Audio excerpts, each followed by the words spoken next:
Today I'm going to show you how to make sauerkraut using just salt and a head of cabbage. First, you want to take out the first 2 leaves of the cabbage and set them aside. You might use them later, you may not, but you can decide for yourself. You're going to have a 32-ounce jar that should hold the whole head of lettuce. Believe it or not, it shrinks down quite a bit. You can get a sharp knife and cut out the core. You can just cut a square around it, kind of if you were to cut the top off of a pumpkin for jack-o'-lanterns. Of course, you need to try to do this safely, unlike the way I did it. I was having a hard time. I need to sharpen my knives for sure. You should be able to whack your cabbage on the counter and the core should come out pretty easily. Yep, just like that. You can compost it, feed it to the chickens, do whatever you need to. You do not need it for this. You're going to chop up your head of cabbage into some pretty small pieces. Just chop, chop, chop. Then you're going to need a bowl. I would recommend a bigger bowl than that, but as much as you need to hold all this cabbage, because you're going to be doing some work with it. So fill up that bowl. And you want to grab your kosher salt, and you need about half a tablespoon of salt for this recipe when you're just using 1 head of cabbage.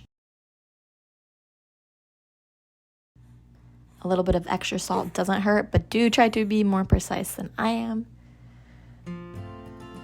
It comes out quickly, but once your cabbage is salty, it can be a little too salty. Next, you're just going to go and squeeze your cabbage, and you squeeze it and squeeze it. I had to stop to hold the baby for a little bit because she was getting fussy. And of course, other little ones wanted to come in and see me. So then you squish it down and it gets to be very soft. See, it's having its own liquids come out. That's all natural. No water was added. That's just the salt and the cabbage. So now you're going to push it into a 32-ounce jar. You can split it into smaller ones if you'd like, but this was going to work for us. I do recommend using a large mouth jar. I used a regular ball jar, but a wide mouth one is going to be easier for you to reach in and push it down by hand. I did use the handle of a wooden spoon, and that worked just fine as well. You just smash, smash, smash.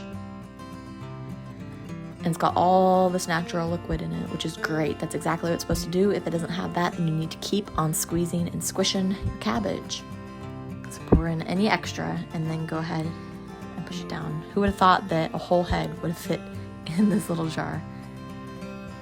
So then my oldest came in and she wanted to help a little bit. You want to make sure not to make a huge mess. But I'm pushing down as hard as I could, trying to just get it all packed together because you do not want any pieces floating at the top. You want it as compact as possible. Now I did end up using one of the leaves from the beginning of the video to push down all the rest of the little pieces of cabbage. You just push it in and kind of tuck it in as best you can. They do sell glass weights for fermenting processes, but I did not have one, so I'm going to use a bag of rocks. Just fill up a clean Ziploc baggie with some rocks, and you're going to push it in to hold everything down, because if any of the little pieces float to the top, they will mold and it can ruin all that hard work that you just did.